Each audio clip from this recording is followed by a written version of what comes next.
those times when you come to the classroom, you look to your right, and your main man, your boy, is not sitting down. He's not in class in the morning. He didn't give you a call, text, not even let his mom tell your mom that, hey, Billy won't make it to class today. It just leaves you feeling like all alone, like nobody cares for you. Like you got nobody to talk to. Oh, sorry. Oh, you made it. Of course I did. I thought you weren't coming, man. Who gave you that idea? Yeah, let's just start. Let's do it. Let's just start.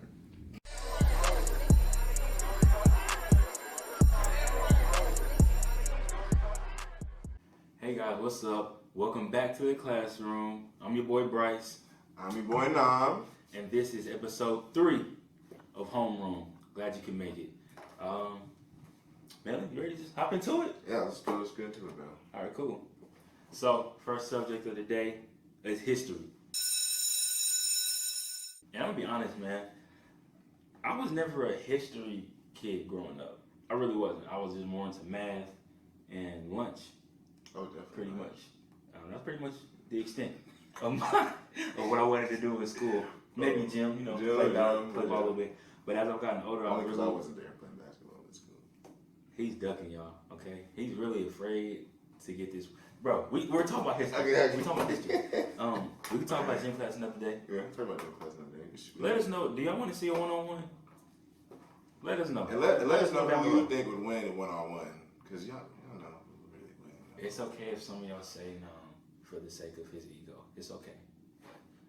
We don't know who's going to win. We all know. But anyway, yeah, man, history grew on me as I got older, and I really started to understand the importance of knowing our history, knowing what happened before us, who came before us.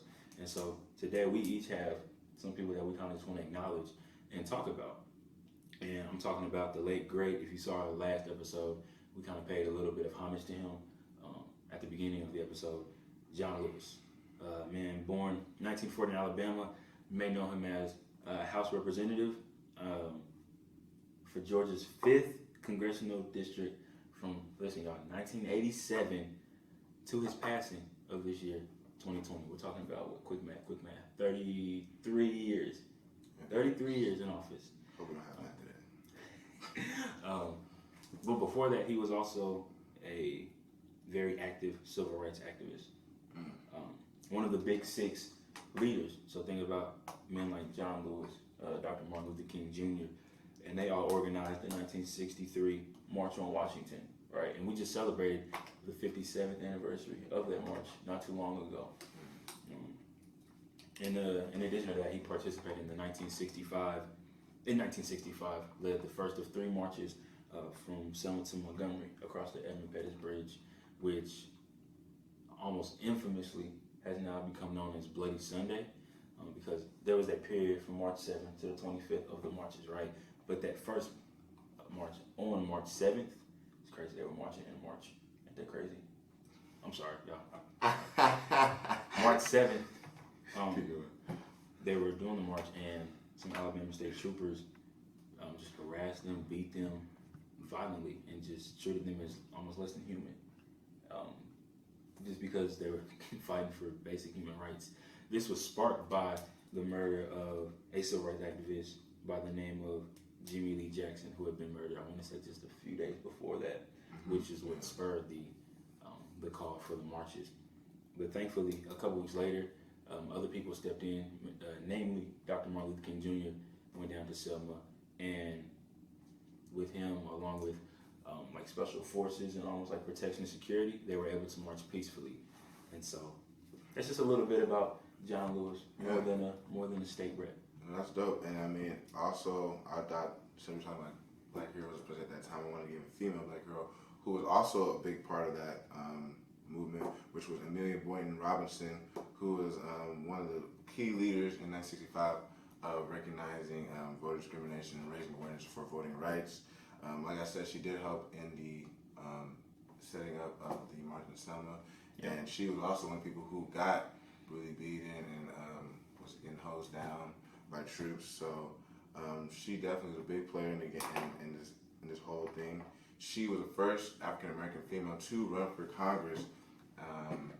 And even though she did not win, and once again, like her campaign brought a lot of awareness, so that many people would know about discrimination, why it was harder for African Americans to be registered to vote than other people in our country.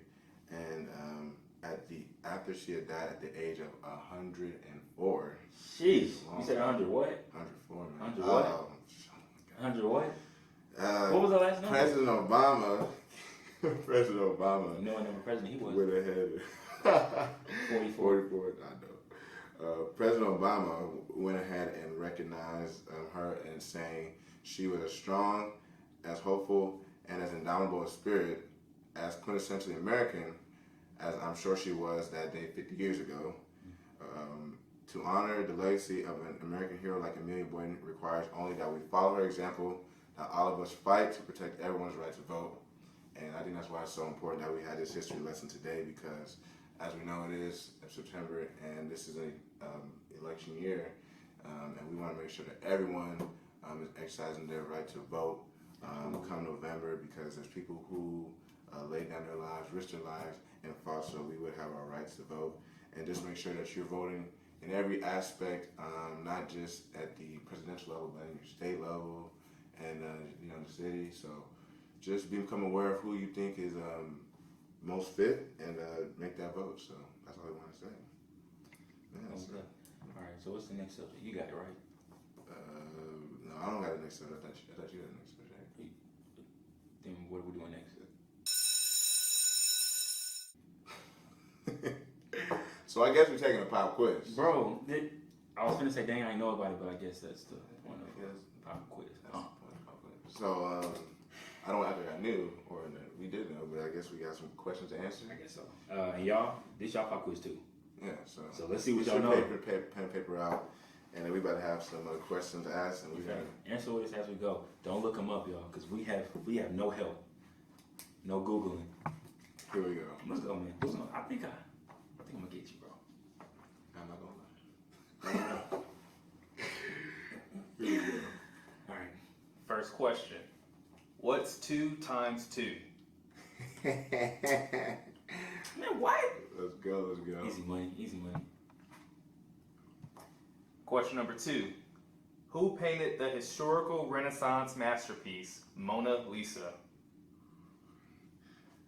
Lil Wayne and Kendrick Lamar. I done painted the picture.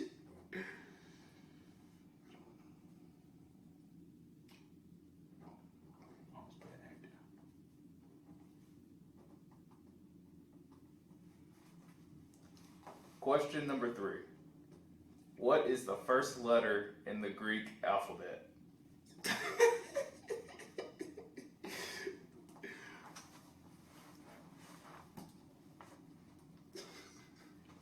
Question number 4. Which planet is the closest to the sun? Ooh. I feel like Earth is pretty hot. It is, but it's not the closest. You really don't know this. Oh my god. I used to love astronomy. I used to love like planet astrology, not like. Bro, it's been like so hot this summer. You don't think it's Earth? Oh, you trying to make me look crazy. Okay, it's between 2, but let's go. What is 15 times 18? Dude. Hold on.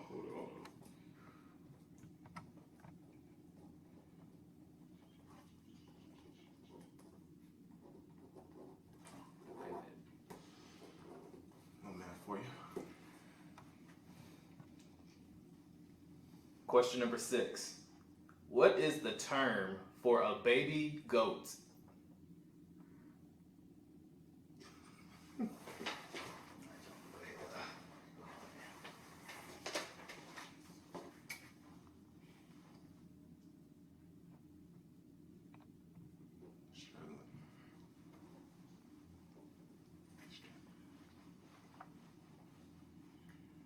Question number 7.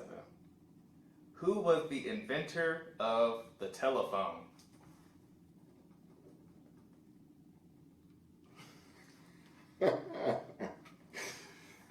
feel like there's a lot of inventions that we don't know who really the true inventor is. We later find out it's probably someone who Some black person. you know what I mean? So we finna put, I mean, you know what I mean? put a slave name. No.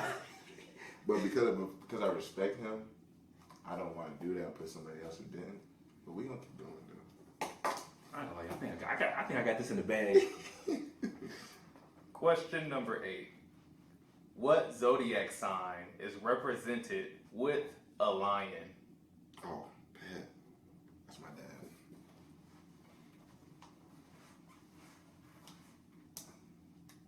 Do you know?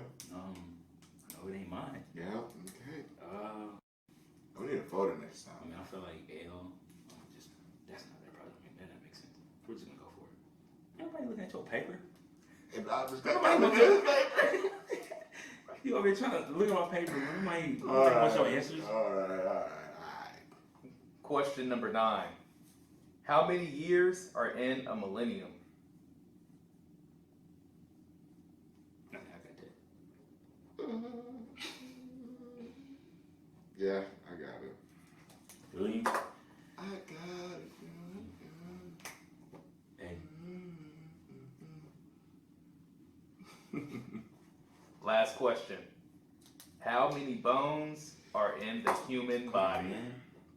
You know That's that? what I do. Oh I'm a my nurse. gosh. That's what I do. This is why I'm boss What? paid to the money. I didn't do anything. 10 out of 10. Are you serious? I bet. Oh. I bet money. I know the answer. I'll do a parlay right now if I could. Okay, well, let's go over the answers now. So, All right. So what was the first question? here's what he said. Let's say it, and we'll see if we get it right. The first question is, what is 2 times 2? 22. Oh, yeah, we had to answer it? Oh, there you go. Say, 4. I wrote 4. Okay, so 4. That's correct. All right, so Okay, check yeah, it out. we should say. Okay. Oh, you know how I used to be when you was in school. Someone else had to grade your paper so you wouldn't cheat. Okay, I like that. Okay. Someone else had to grade your paper. Calm down. Calm down.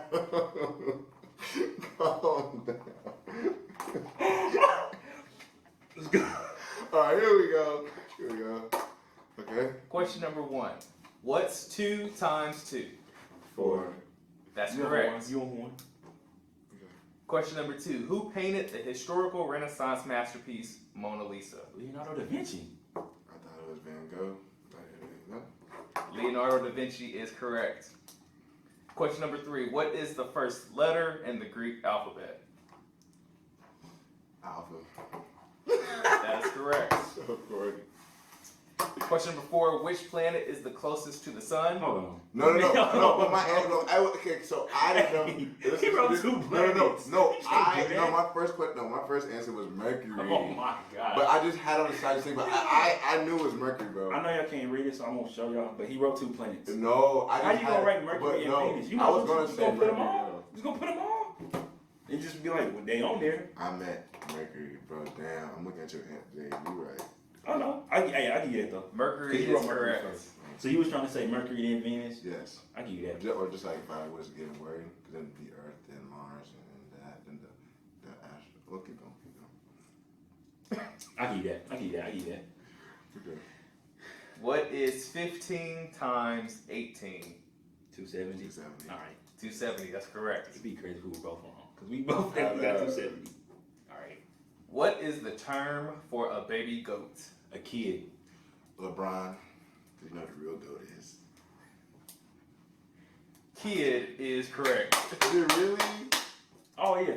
I learned that from my. I'm not worried. I'm not worried listen, about these. When my grandfather, may he rest in peace. He would hate when like we would use the word kid because he was like, "That's a baby goat." Use the word child. You know how old people be. It's like little things that they don't like. Mm-hmm. For him, he hated the word kid. Like my grandma, if we were inside, she never said, she like hated when we said the word ground. Like if something fell, you couldn't be like, "Oh, it fell on the ground." She like, "No, you in the house, it fell on the floor." Old people, bro. Gotta love them. I told you we're 10 out of 10, bro. So this is the only one I'm worried about. Question number 7. Who was the inventor of the telephone? Alexander Graham Bell. That is correct. That's okay. Yo, what you put down? The person that made the light bulb. Or allegedly made the light bulb. Top of everything. He probably stole it. Yeah, so the Alexander, but we was like Maybe, like I said, maybe it been Jubilee. okay. Question number 8.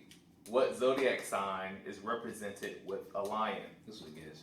Leo. Let's go. Leo. Sorry, Correct. I was hoping he was gonna say Libra or something. I was so close to writing Libra, bro. But in Libra, it just didn't sound like a lion. Next. Question number 9. How many years are in a millennium? Wow. 1,000. That's correct. Because millennials. I say y'all millennials. You're so smart. I didn't think about that. Yeah. I thought millennium. I thought about like millipede, Yeah, milliliter. You know, you smile the camera to make a little, sparkle. That's fine. Oh, here we go. Dang, you really got okay. Last Bro, question. I told you what it is, bro. How many bones are in the human body? 206. 206. Once they're all done, it's like 300 when you're born. Then the cartilage and stuff, you know, it starts to solidify and turn to bone. Now I put 156. So if he was right, we'd be like globs with no bones. Think about that, y'all. Take away 50 of your bones. Congratulations, 10 out of 10. Hey. I passed stuff. Oh, you were big. All right, let me get you right. You got rather big, okay? I'm humble. You ain't got That's respectable. Respectable. more pop quizzes coming, man. You know? Sure. But yeah, that's fun. All right, now I think we actually do know what the next topic is. Yes. So I think so. we're gonna keep bringing some pen and paper out because the next subject is art class. Okay, so this time in art class, we want to do something a little bit more fun. We want to do a drawing. You know, everyone's been, going through the whole corona and everything. We're trying to keep positive mindsets. So we're going to draw what is the first thing, or where's the first place, what's the first thing we're going to do once corona's over. So we got a couple colored pencils. And we're going to, get to being not Van Gogh, but Leonardo. DiCaprio. VINCI. I know, that's what I'm talking about. That's why I said. I'm glad I wrote Da Vinci on the paper. All right, let's try this. Let's do this. Man, I don't even know, I man. don't What are y'all gonna do when I guess technically COVID hasn't gone anywhere, but people are still starting, things are opening back up. What are y'all gonna do when it's over? Do y'all think it's ever gonna get back to normal? Let us know in the comments.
You want to go first?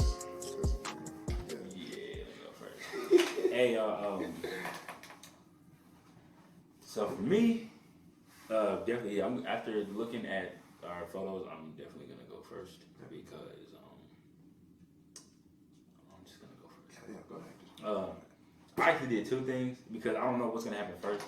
I'm hoping that we'll be able to do whatever we want around the August time, and that's where two major things happen for me. The Indiana State Fair. I don't know if you can see that. We'll probably put a picture or something. The State Fair down here. It's supposed to be a Ferris wheel. That's the State Fair sign. There it is. And then this was supposed to be Canada's flag. All my Canadians out there, don't take offense. I know this looks like a sick rooster, but Okay, chop it. with no head. But it was supposed to be a maple leaf, but it's the thought that counts. But there's this like huge like parade type, almost like the Mardi Gras of Canada, called Caravana, that goes on pretty much the whole month of August, and so that's why I drew this because it's in Toronto, right? Mm-hmm. So yeah, that's what I'm looking forward to doing when that Rona's gone. What about you, bro? Great illustrations. So I mean, we supposed to go on a caravan trip together. So For sure.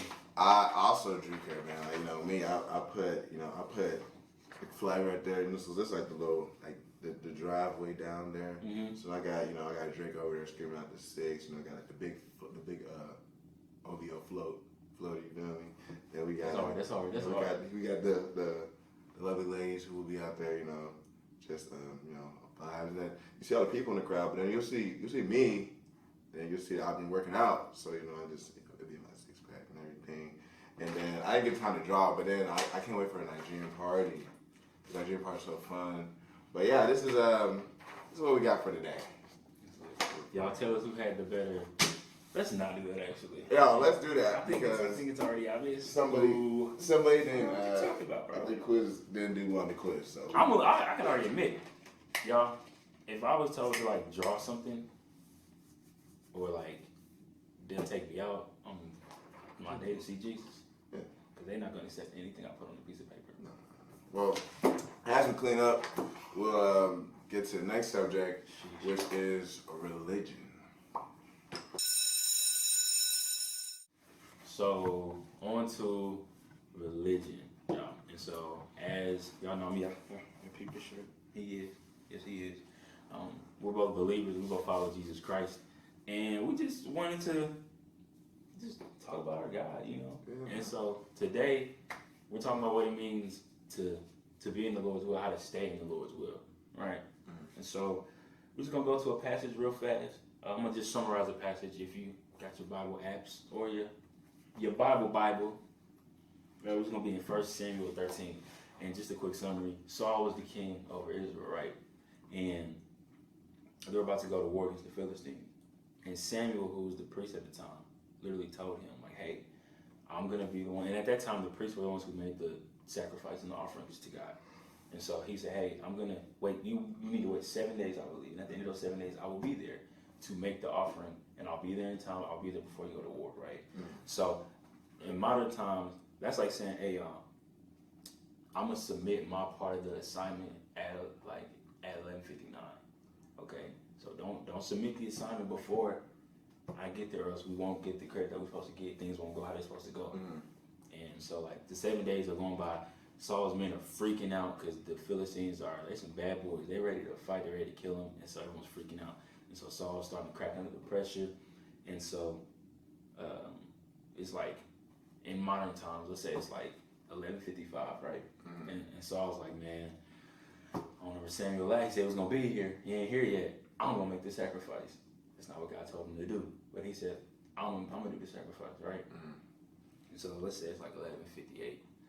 Saul says, all right, Lord, here's the sacrifice. And he makes the sacrifice, right? 11:59, guess who comes walking up? That boy Samuel. Yeah. And then Samuel comes up and he's like, what have you done? What have you done? And so I was like, man, I was worried. Like you weren't here yet.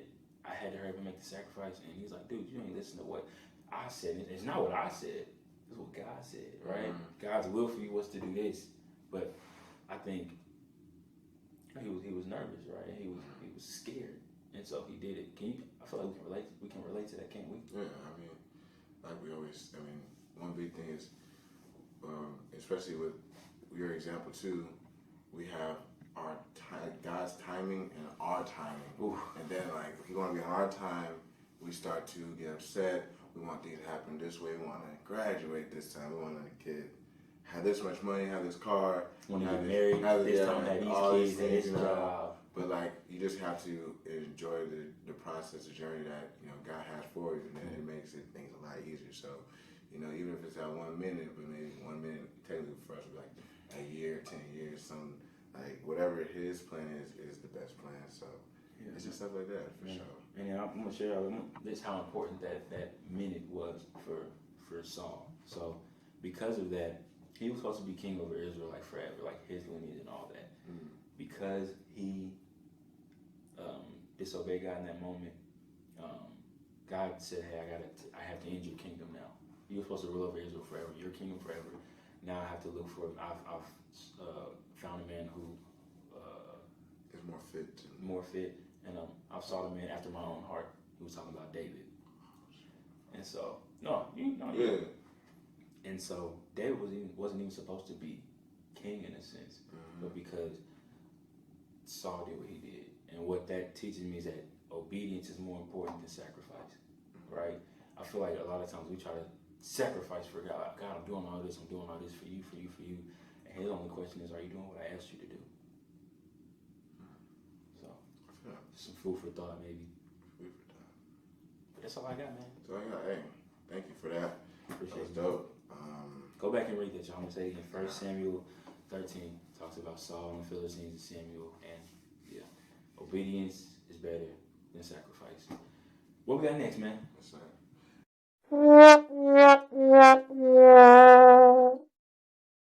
And so, let's get back to our normal schedule program we do. And we got, always last but not least, our favorite is detention. You want to tell them why we don't have a dunce cap? We don't have a dunce cap today because they're on back order because of all the ones we had to get for all the Karens out there. It's okay. We're happy y'all got them. We still know y'all was out there getting them too.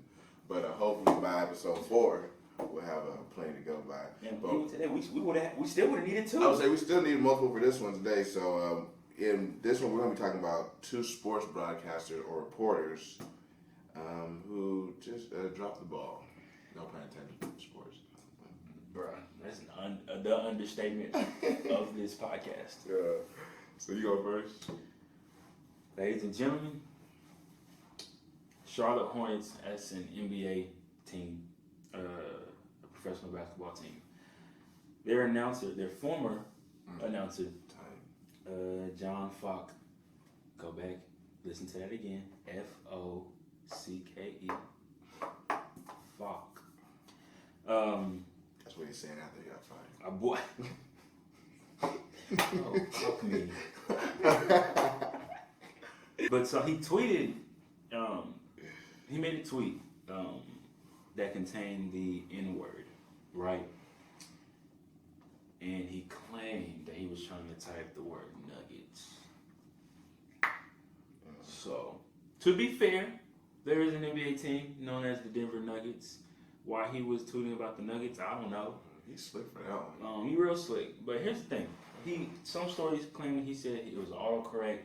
Other stories claim that he just typed it wrong and he wanted to get the story up so fast that he didn't look over it. A few things wrong with that. Yeah. One, let's talk about autocorrect. Yes, please. Last time I checked, autocorrect isn't going to correct the word to something that you haven't used before. Because how would it know? And even if you've used it before, they still will never autocorrect that word. Never. They don't autocorrect like those type curse of words and stuff like that, unless it was like in your contact list, like because then it's a name. But yeah, so like, hey man, who the fuck you got on your phone, man? So yeah, it would never do that. Yeah, so I was just, I'm supposed to show grace, and so I'm trying to be loving, but come on, John, what? Something gonna get off your chest? I'm sure you apologize. Is it genuine or you just apologizing because you know that's what you have to do? We gotta get the fuck out of here. But With that said, I don't know if it was worse or better. I don't They're know. both terrible. Yeah. So I'm from Ohio. So I'm talking about a Cincinnati Reds announcer who during like the pregame when games were playing, he had something to say. Do we have the clip? Yeah, I think we have the clip. Roll the clip. Yeah. One of the fag capitals of the world. Reds Live, the pregame show presented by Ray St. Clair Roofing. So pretty much, you guys saw what he said. So he was very apologetic after and everything, but yeah, you just can't do that, man. And again, I don't believe him. That apology, I don't believe it for a second. Dang. I don't, because there's no way he would have apologized. That's not his first time saying that word. Yeah. I have to assume, but Mm-hmm. that's probably not his first time. It seemed to roll off the tongue real smooth. Yeah, it was too easy. I'm not, trying to judge nothing. I'm just saying, like, dang, he did try to really make that sincere apology. That's for them to, choose and stuff. But that's not good. That should not even be your vocabulary. Like, that word should not be the vocab. Right. So, yeah, that's tough, man. But we got two guys who just dropped the ball. Big time. So, just some advice. What's his name? What was his name? Tom Brennerman. Tom Brennerman. Come on, Tom. Yeah, not as bad as you guys name. I hate it, bro. Yeah, I think that concludes that. Yeah, guys, I guess I'll just make sure your mics aren't on and watch those fucking Twitter fingers. Yeah. So that's it for this one. Yeah. That's it for this one. Episode 3. Finally good to be back. Yeah, it been a little minute. Yeah, so it's good. We excited to keep going. Yeah, just keep it tuned. We're gonna have more things coming up, and yeah, thank you again. Deuces. Peace.